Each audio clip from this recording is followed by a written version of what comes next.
Well, if you looked up the word consistency in the dictionary, I think you'd find a photo of Jack Trainor. So far this season, he's running 5th in the Metropolitan Championship, 8th in the state title, from just under 500 drives, 80 winners, 107 placings, and then a further 59 fourths. So, as you can see, if you take trifectas exact as you like to play the exotics, you've got to have Jack Trainor in the list. And I'm pleased to say Jack joins me.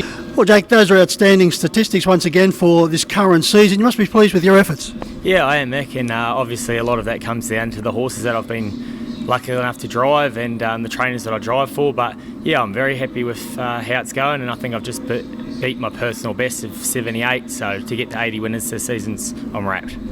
Jack, let's go back to where it all started, back to New Zealand, Otago born and bred. Yeah, right down deep south, pretty cold there, so I'm enjoying this Australian weather, and yeah, I don't think I'll be heading back, but that is where I've done all my growing up. Jack, your interest in harness racing, how was that sparked? My mum and dad have been involved my whole life, and they had family friends that were involved, and it mainly just became a part of me when I started going to my local track, Forbury Park, when I was a young kid after school, and become good friends with Dexter Dunn, and he sort of invited me up to show me the ropes up in Christchurch, and I haven't looked back since then. You've had the privilege of working with some big names back home. Yeah, I have. When I left school, I went and worked for Paul Court, before that I was actually working in my school holidays for Crandell Getty for many years. Then I went to Paul Courts, as I stated, and then went back to work for Crandell Getty for full time for about 3 years before I ventured over here to start my Australian. You must have plenty of respect for Crean because there's some significance in those colours you wear. Yeah, I do. I owe a lot to Cran. He took me in like part of his family when I was younger, and showed me the ropes and really gave me a really good head start that not a lot of young kids could get. That, so I was very lucky in that respect, and I hold him right up there with the most respect, Cran. So yeah, to take off his colours in a way and combine them with one of my favourite American drivers, Yannick Gingras, yeah, I like to wear them with pride. Well, you certainly wear them with pride in great fashion too, driving plenty of winners. Now, the trip to Australia, that was courtesy of a phone call via Shane Tritton.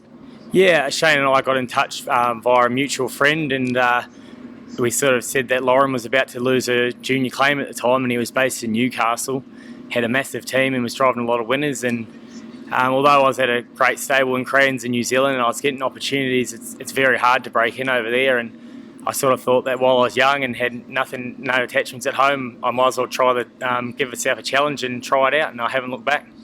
You've also worked with Kevin Bizzuto. Now, more recently, you're very solid with Blake Fitzpatrick.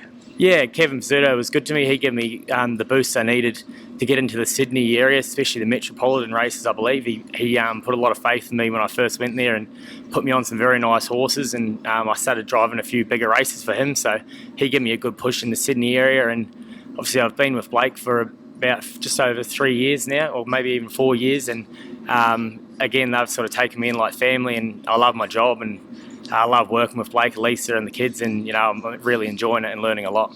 Jake, when you left New Zealand, you decided to buy a one-way ticket because you said you were going to make a real good fist of it in Australia. Winning the 2016 Rising Star must have confirmed that decision. Yeah, it did. I was a bit worried. I did buy a one-way ticket, but early on I was a bit worried. I just wasn't sure if it was for me, but I thought I'll stick it out for at least a year, and nearly a year to the date everything started taking off. So the Rising Stars was really good. It's a great opportunity and concept for young drivers, and it probably gave me a little bit of a push as well. Jake, the following year, instead of defending your title, you showed great sportsmanship and stepping down to give someone else a go. Yeah, that's right, Mick.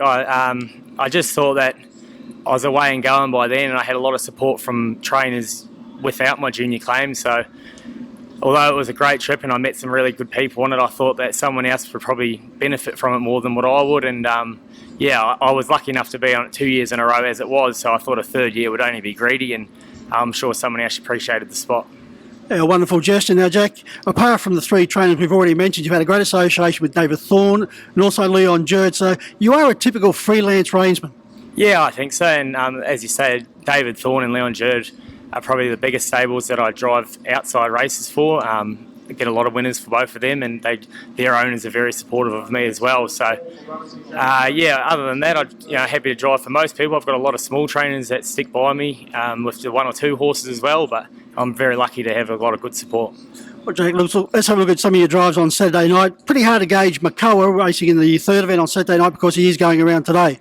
Yeah, that's right. We'll know a lot more today.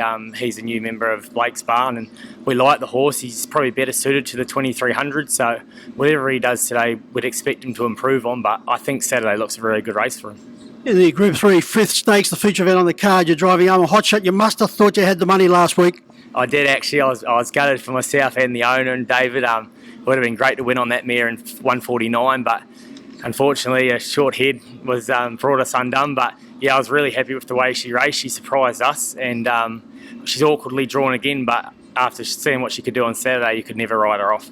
Yeah, gate 9, what do you do, Jack? Just drive her cold?